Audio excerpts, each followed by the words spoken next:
Bonjour, bonjour, chères auditrices. Cet été, je vous propose de découvrir d'autres podcasts que Grossesse d'entrepreneuse à travers des interviews que j'ai données dans d'autres podcasts. L'occasion de découvrir mon expertise sous différents angles, parfois aussi les coulisses de mon aventure entrepreneuriale avec Grossesse d'entrepreneuse et aussi de vous faire découvrir ces autres podcasts que personnellement j'affectionne et qui pourraient bien vous inspirer.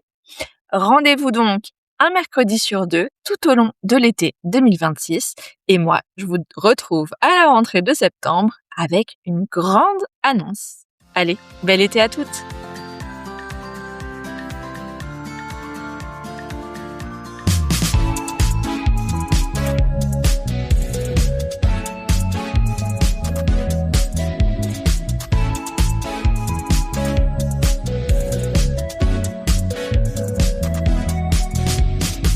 Bienvenue dans le podcast à contre-courant, le podcast des mères audacieuses, le rendez-vous inspirant qui met en lumière des femmes et des hommes qui ont choisi de redéfinir leur trajectoire, de créer leur propre voie et de conquérir leur indépendance. Je suis votre hôte, Nathalie Grimaud-Morvillet, et je suis honorée de vous accompagner dans ce voyage extraordinaire. Après plus de 15 ans en tant que salariée dans le domaine du marketing digital et après 4 discriminations à la maternité, j'ai décidé de prendre mon indépendance pour mieux profiter de mes enfants sans renoncer à ma carrière professionnelle. Avec la tribu digitale, j'aide désormais les parents à en faire de même. Dans ce podcast, à chaque épisode, nous vous présenterons des histoires captivantes de mères audacieuses, de pères engagés, mais surtout de parents déterminés qui ont trouvé le courage de se réinventer pour mieux concilier leur vie personnelle et professionnelle. Qu'il s'agisse de maman, de papa ou de famille, notre podcast est un espace où chacun peut trouver une source d'inspiration, de conseils et de perspectives pour embrasser un avenir empreint de flexibilité, d'épanouissement et de conciliation ainsi que de succès. Si vous êtes à la recherche de nouvelles manières de penser et ou de travailler ou encore d'astuces, c'est le podcast qu'il vous faut. Prenez dès à présent votre boisson préférée et c'est parti. Retrouvons-nous dans le nouvel épisode du jour. Bonjour à toutes et à tous et bienvenue dans notre nouvel épisode de podcast à contre-courant, le podcast des mères audacieuses. Aujourd'hui, je reçois Solène, une femme qui entreprend depuis plus de 10 ans et dont le parcours a beaucoup évolué avec la maternité. Avant de devenir maman, elle avait déjà construit une activité solide avec beaucoup d'engagement et un rythme soutenu. Et puis, il y a eu ce moment où tout a changé, où les repères ont bougé, où le rythme a ralenti. Et ce moment aussi où on commence à se poser des questions. Comment je peux continuer à vivre de mon activité sans m'épuiser? Comment avancer sans tout mettre entre parenthèses? Parce que je suis enceinte. Solène a traversé ces périodes avec des moments de doute, d'ajustement et aussi de prise de conscience. Et aujourd'hui, elle accompagne les femmes entrepreneurs dans ces étapes de vie pour les aider à faire évoluer leur activité sans se perdre et pour pouvoir profiter également de leur maternité. Alors dans cet épisode, on va parler justement de maternité, d'entrepreneuriat et de cette possibilité de faire autrement. Bonjour Solène, je suis ravie de te recevoir aujourd'hui. Bonjour, puis merci beaucoup à toi pour l'invitation. Et avec plaisir, on va commencer justement. Est-ce que tu peux te présenter à celles et ceux qui nous écoutent? Oui, donc je m'appelle Solène Pigné-Agda. Ouais, j'ai pris le nom de mon mari il y a quelques années, puis j'hésite toujours un peu à le rajouter ou pas, mais mon nom officiel, c'est ça. J'habite près de Lyon. C'est très récent, en fait. On est arrivé en France l'été dernier et pendant 15 ans, j'ai été expatriée. J'ai rencontré mon mari en Turquie, à Istanbul, où on a eu donc nos 2 enfants. Et c'est plein de concours de circonstances pendant cette expatriation-là que je me suis effectivement lancée dans l'entrepreneuriat, comme tu le disais, il y a un peu plus de 10 ans. Voilà pour moi, pour les bases. Alors, tu disais que tu es maman, tu as 2 enfants. Depuis combien de temps? Alors, mon aîné est né en 2019 et ma dernière en 2023. Donc, ils sont encore tout jeunes. L'aîné est en CP et la petite à la crèche. Génial, encore des tout petits bouts de chou, moi ça y est, c'est fini. Ils sont trop grands. Bon, est-ce que tu peux nous raconter comment nous nous sommes rencontrés? Alors, je sais plus exactement comment est-ce que je t'ai connue? Je pense par LinkedIn. Et pour la petite histoire, j'étais invitée à témoigner dans mon podcast, donc parce que moi aussi j'ai un podcast qui s'appelle Grossesse d'entrepreneuse, où tu avais raconté ton parcours, l'impact des grossesses sur ta carrière d'abord de salarié et ensuite comment tu t'es lancée dans l'entrepreneuriat pour pouvoir mieux concilier ces deux facettes de ta vie. Et d'ailleurs, c'est une interview qui a beaucoup marqué ma communauté, donc je te remercie encore pour ton Ah, bah, avec témoignage plaisir. hyper inspirant comme tout ce que tu crées. Et puis voilà, depuis, je suis ton travail au service de l'entrepreneuriat féminin et voilà, je suis ravie de pouvoir contribuer à ton podcast aujourd'hui. Ah ouais, génial. Effectivement, on s'était rencontrés sur LinkedIn. Je t'avoue que moi non plus, je sais plus trop comment, pourquoi, qui a commencé à échanger avec l'autre, mais c'est une très très belle rencontre comme souvent, ce que nous permet de faire les réseaux sociaux, de rencontrer tout simplement des personnes qui ne vivent pas forcément à côté de chez nous ou parfois juste à côté de chez nous et qu'on n'aurait pas forcément rencontré dans la vie réelle, on va dire. Ouais, tout à fait. Puis pour la petite histoire, moi, j'étais encore à Istanbul, en fait, quand on a fait notre interview. Oui. Et je sais que toi aussi, tu as un parcours d'expatrié. Donc voilà, on avait ces points communs-là. Exactement, ouais, ouais, j'ai eu la chance, d'aller, 2 ans en Espagne pour le groupe, Publicis, pour Performix et puis avant ça, j'avais vécu quelques mois au Mexique et moi, les pays hispanophones, ce sont vraiment mes pays de cœur donc bon, si tu étais une femme à impact connu, qui serais-tu? Mais surtout pourquoi?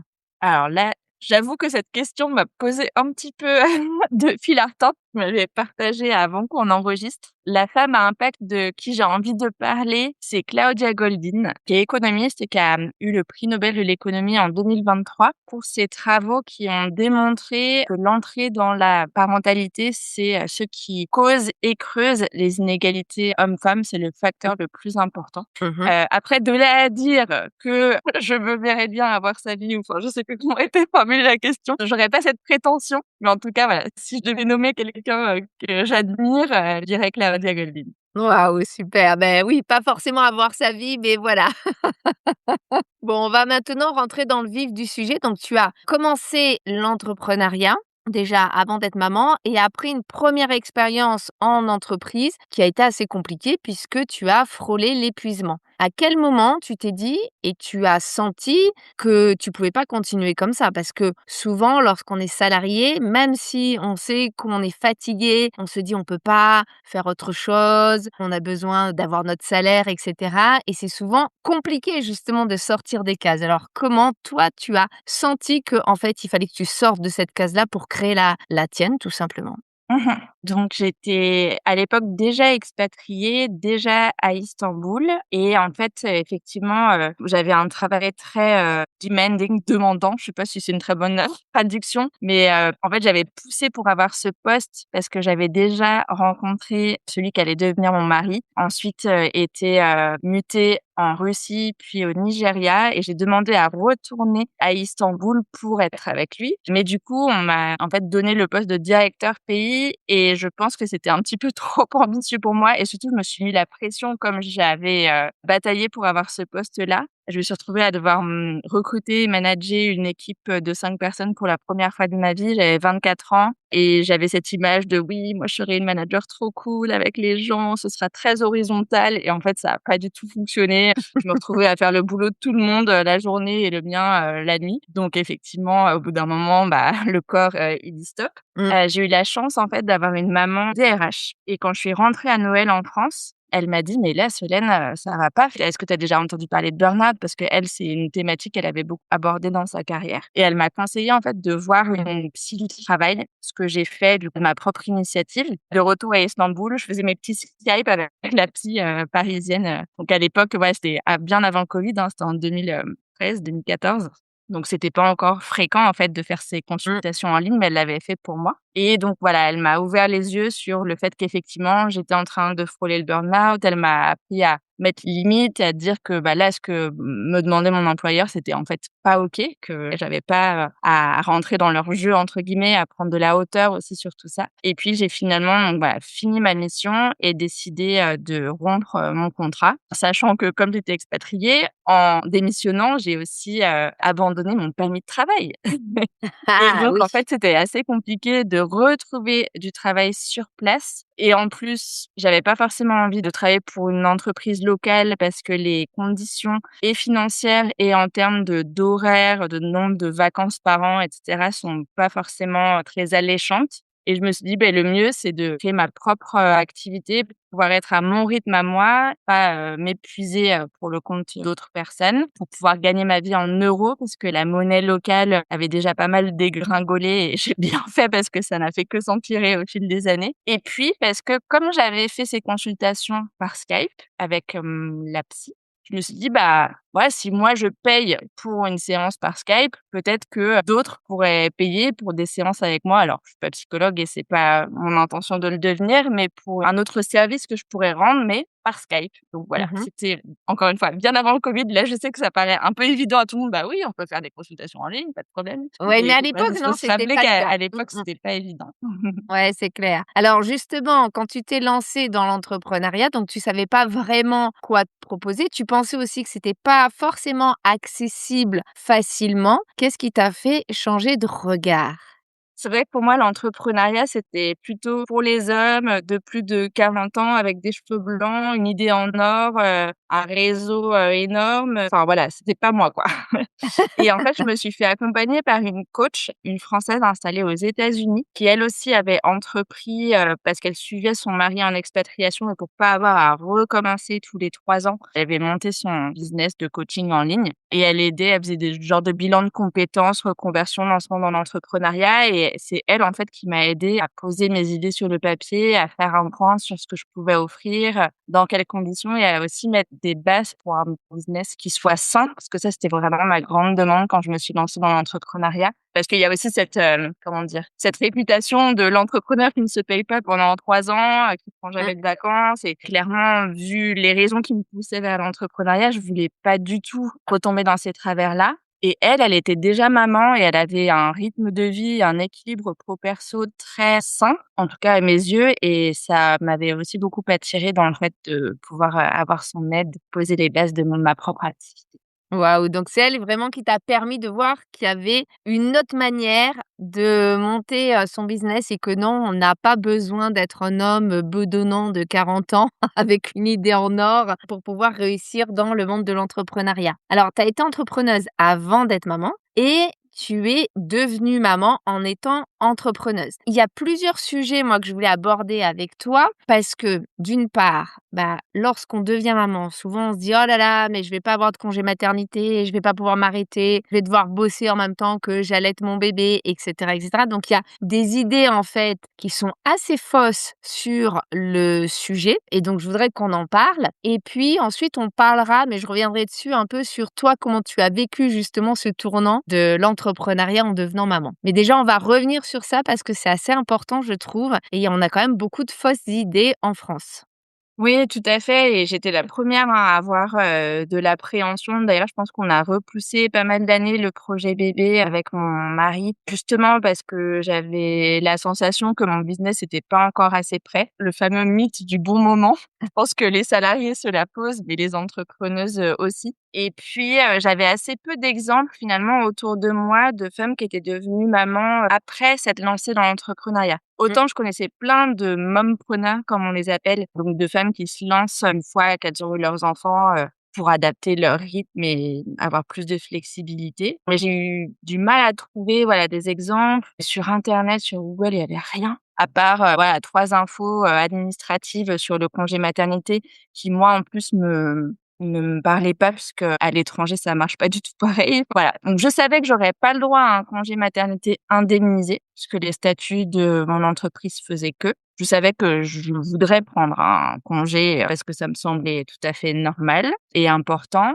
Mais, je savais pas trop, du coup, comment m'organiser, quoi faire et en parlant un petit peu autour de moi, j'ai quand même trouvé 3 personnes qui rentraient dans ces 2 cases, entrepreneurs ayant eu des enfants après et toutes les 3 ont été hyper rassurantes. En mode: «Non mais t'inquiète pas, ne t'en fais pas une montagne, tout ira bien».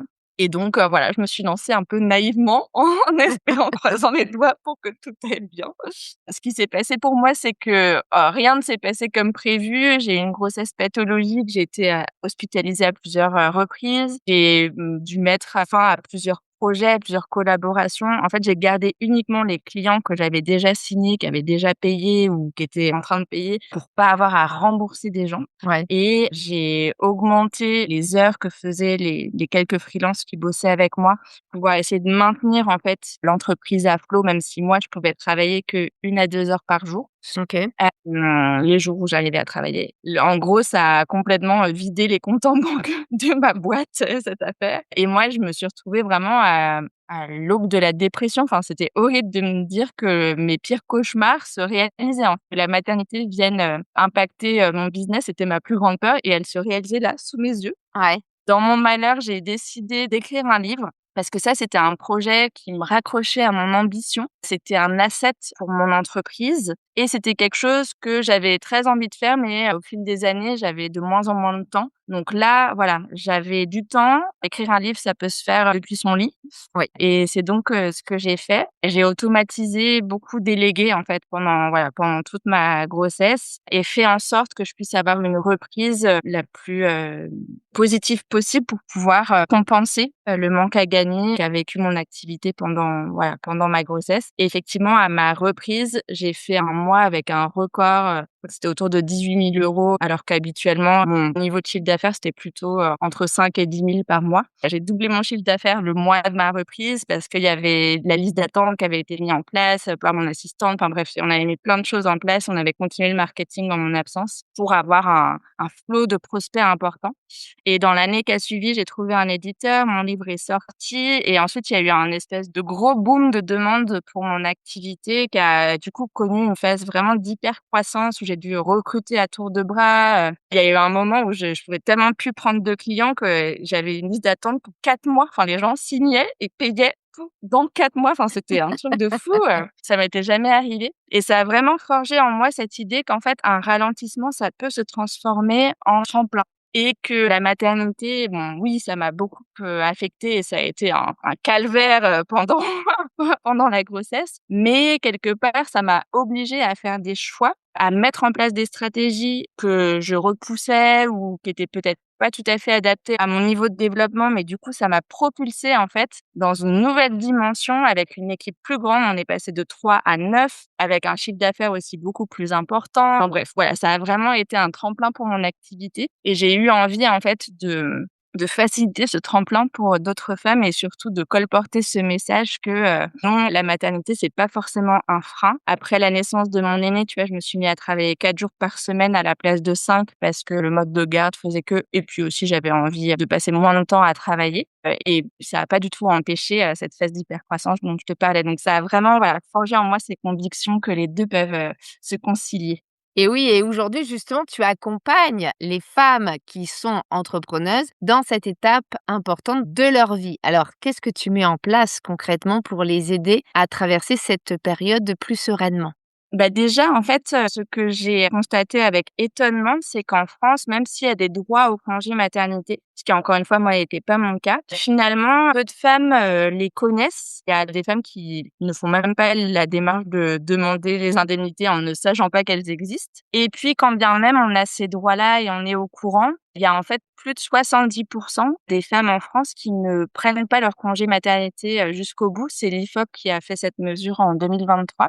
Et parmi elles, 34% qui reprennent 1 semaine après leur accouchement. Waouh! Et pour toutes celles qui nous écoutent et qui ont déjà accouché, 1 semaine après avoir eu son bébé, on est encore en mode slip-filet, C'est clair. Loki et tout le tralala. Enfin, ça C'est me ouf semble de penser à ça. tellement Ouais. ouais, ça me semble tellement alors oui, je sais que ça peut être un choix de pas prendre de congé maternité, mais reprendre 1 semaine, là, c'est pas un choix, c'est on s'oblige, en fait. On se enfin, Bah, c'est surtout avec tout ce qu'a vécu le corps, en fait. c'est On ça. a aussi besoin parce qu'on parle souvent du congé maternité pour le bébé, mais on oublie qu'on a vécu quelque chose d'extraordinaire et que le corps a aussi besoin de récupérer.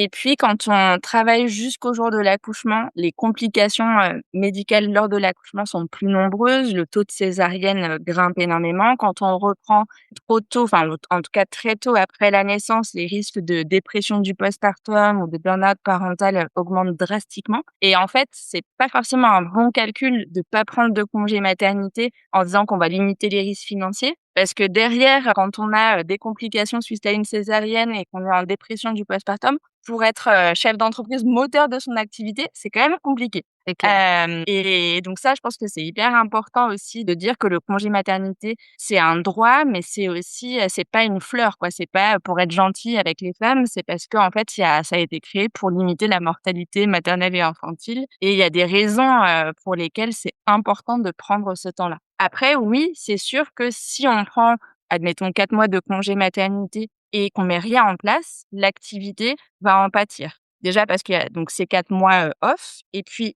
avant de prendre le congé, il y a une phase où on va pas prendre de nouveaux clients parce qu'on va pas, signer un nouveau contrat, 3 jours avant de s'arrêter pendant 4 mois et une fois qu'on reprend, idem, ça peut prendre plusieurs mois, enfin plusieurs semaines, voire plusieurs mois à retrouver, son niveau d'activité habituel Ouais. et donc 4 mois de congé maternité, c'est en fait 6 à 9 mois de, chiffre d'affaires impacté. Et en fait, c'est là où moi j'interviens, c'est pour aider les femmes entrepreneuses à prendre et à profiter de leur vrai congé maternité. Je les aide à trouver et à mettre en place les leviers stratégiques qui vont leur permettre de ne pas en pâtir financièrement. Donc ces leviers, ça va être décider si on va déléguer ou pas pendant son congé, est-ce qu'on automatise certaines choses, comment est-ce qu'on fait pour avoir suffisamment de trésorerie en amont de son congé pour, si jamais les indemnités ne sont pas là à temps, ce qui est très fréquent, ne pas être dans le rouge et ne pas stresser financièrement pendant cette période qui est déjà délicate, et on a d'autres chats à fouetter que de rappeler l'URSSAF tous les 4 matins.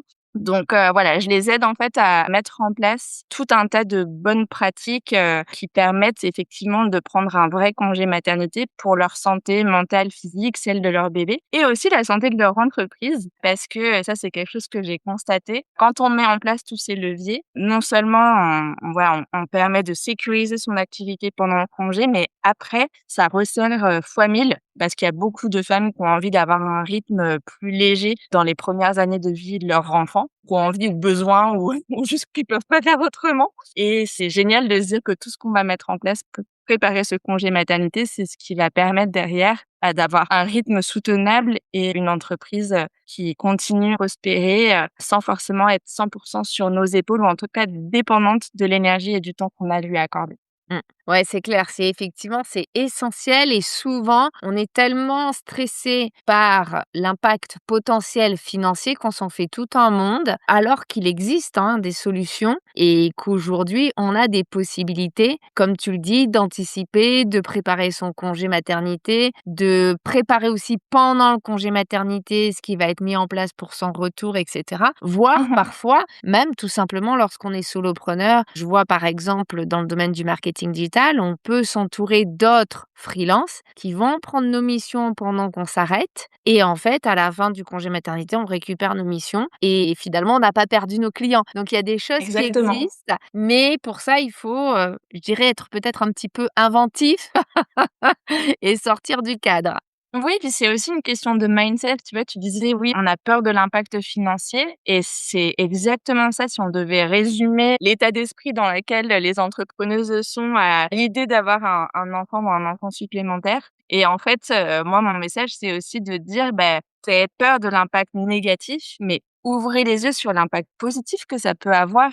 Ouais. Et comme je le disais, voilà, ce qu'on met en place pour préparer son congé mat, ça resserre fois 1000. Et une chose intéressante, quand j'ai lancé Grossesse d'entrepreneuse, je me suis pas uniquement basée sur mon expérience à moi, qui est en plus très particulière. J'ai mené toute une enquête auprès de plus de 150 femmes qui m'ont raconté l'impact de la grossesse sur leur business, à la fois à travers le podcast dans lequel tu as participé, mais aussi j'ai fait toute une enquête quantitative par écrit. Et j'ai croisé les données dans 17 industries différentes pour comprendre pourquoi est-ce que certaines femmes sont très affectées par la maternité, voire certaines mettent la clé sous la porte et d'autres s'en sortent mieux, voire très bien. Et un des points communs de celles qui s'en sortent très très bien, voire qui doublent leur chiffre d'affaires, par exemple l'année où elles prennent 6 mois de congé mat, c'est justement celles qui prennent un congé plus long que ce qui est indemnisé par l'État. Pourquoi? Parce qu'en fait, quand on prend un congé qui est plus long que ce qui est indemnisé par l'État, on n'est pas dans une posture de salarié, enfin, sur le salarié, je dis pas ça de manière négative, ça peut être génial d'être salarié, mais dans une posture de on attend et on subit. On est Ouais. dans une posture d'actrice, on entreprend en fait son congé et on dit de quoi j'ai vraiment besoin, c'est quoi mes objectifs, qu'est-ce que je vais mettre en place pour me permettre d'atteindre ces objectifs-là. Et très souvent, elles mettent en place donc des leviers qui derrière démultiplient l'impact et la croissance de leur activité. Et je trouve que c'est génial en fait de se dire ah mais en fait on peut prendre encore plus de temps que le minimum syndical parce que c'est quand même très court 4 mois de congé mat. Et en plus, le business, il peut grandir, se décupler, alors que nous, on prend vraiment le temps. Et quand on rentre de congé maternité, que, les comptes de l'entreprise, sont au vert, plus et que soit on a réussi en fait à décorréler le Ouais. temps et l'énergie qu'on met de la croissance financière de l'activité. On est dans une posture de confiance et de: «Waouh, mais qu'est-ce que je vais pouvoir accomplir, quoi?» Ça ouvre C'est le champ clair. des possibles d'une manière qui est vraiment, géniale comparé à, bon, bah, je vais prendre le minimum, de congés, je vais voir pas m'arrêter comme ça je sauve les meubles. OK, au mieux du mieux, tu sauves les meubles, mais au final, bah, voilà, potentiellement t'épuiser et être dans une posture vraiment de recroquevillement qui est pas forcément la meilleure pour s'épanouir. Ouais, c'est clair, c'est clair. Alors justement, aujourd'hui, qu'est-ce que tu voudrais partager comme conseil, peut-être à une auditrice qui nous écoutera et qui s'apprête à devenir maman, qui est entrepreneuse et qui a peur pour son activité? Le conseil que je voudrais lui donner, c'est: tu as raison d'avoir peur parce que oui, quand on met rien en place, c'est sûr que ça va avoir un impact négatif que de s'arrêter plusieurs mois d'affilée, dans son activité. Faut pas non plus se leurrer. Ceci étant dit, utilise cette peur comme un moteur pour aller à la recherche de solutions parce que, comme on l'a dit dans notre conversation, elles existent et ça peut être aussi une belle opportunité de renouveau pour cette activité, qui te tient tant à cœur. Souvent, quand on choisit d'entreprendre, on fait quelque chose qui nous anime et ça fait partie de notre identité et c'est un point important et on a raison d'avoir peur pour cette facette de notre vie. Mais voilà, je trouve que c'est important de se dire: «OK, j'ai peur, j'accueille cette peur, maintenant qu'est-ce que j'en fais?» Ouais, c'est clair. Effectivement, en fait, il faut que la peur nous permette de devenir actrice et qu'on soit pas complètement bloqué par cette peur, qu'on devienne pas passive en disant bon ben en fait c'est la panique, c'est la panique. Ok, c'est la panique, mais qu'est-ce que je peux mettre en place et qu'on commence à réfléchir et qu'on ait cette agilité surtout de sortir de ce que la société quelque part nous impose. Parce que c'est aussi souvent pour ça qu'on devient entrepreneuse, c'est aussi pour faire ses propres choix et décider de son planning et décider de ses clients, et cetera. Et ben, on peut aussi décider de sa maternité et de son congé maternité. Carrément. Pour terminer cette interview passionnante, est-ce que tu as une réussite ou un moment justement à nous partager en relation avec le sujet du jour?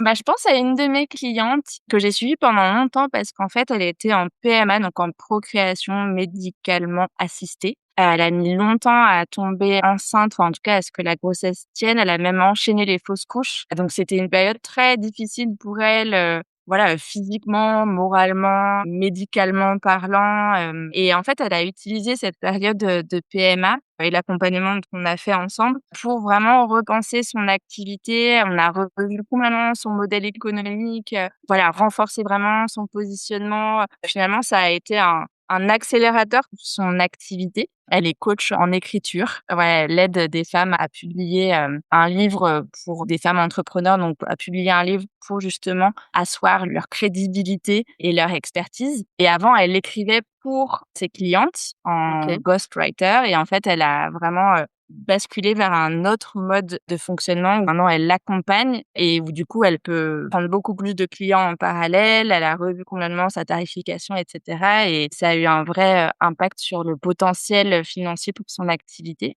et c'était un troisième enfant qu'elle attendait et donc elle a pris 6 mois de congé maternité et là elle a repris il y a pas longtemps avec un carnet d'intérêts, enfin en tout cas des séances découvertes, avec voilà plein de personnes intéressées pour ce service et tout ça c'est, grâce aux automatisations qu'elle avait mis en place, en son absence et je trouve que c'est une belle histoire parce qu'aujourd'hui, elle a réussi en fait à transformer cette période difficile d'années de PMA en, un terrain fertile pour, un nouveau mode de fonctionnement pour son activité compatible avec sa vie de maman de 3 enfants, dont 2 jumeaux et voilà, elle en ressort grandie et en tant que jeune maman et en tant qu'entrepreneuse. Waouh, super. Ah ouais, c'est top, effectivement. Un très beau partage, merci beaucoup. En tout cas, merci Solène pour ton partage à la fois sincère et éclairant, surtout sur les périodes de maternité pour les entrepreneuses. Finalement, ton parcours nous rappelle que devenir maman ne doit pas forcément rimer avec tout mettre entre parenthèses, voire dans le pire des cas fermer son entreprise, que ça peut être un moment de vie qui peut, oui, bousculer et questionner, mais qui peut aussi nous amener à faire autrement. Tu montres qu'il est possible d'adapter son activité, de ralentir parfois sans pour autant tout perdre, et surtout qu'on peut construire un équilibre qui respecte à la fois sa vie de femme, de maman et d'entrepreneuse. On n'est pas non plus obligé de tout porter seul et il existe des façons de se faire accompagner,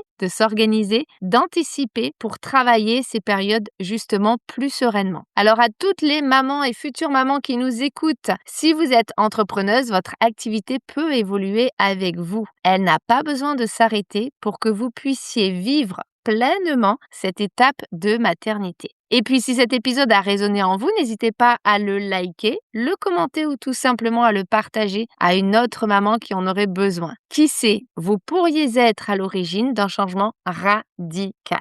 Merci encore à toutes et à tous pour votre écoute. Et puis, en attendant notre prochain épisode, je vous souhaite une très belle journée, après-midi ou soirée. Et surtout, prenez soin de vous.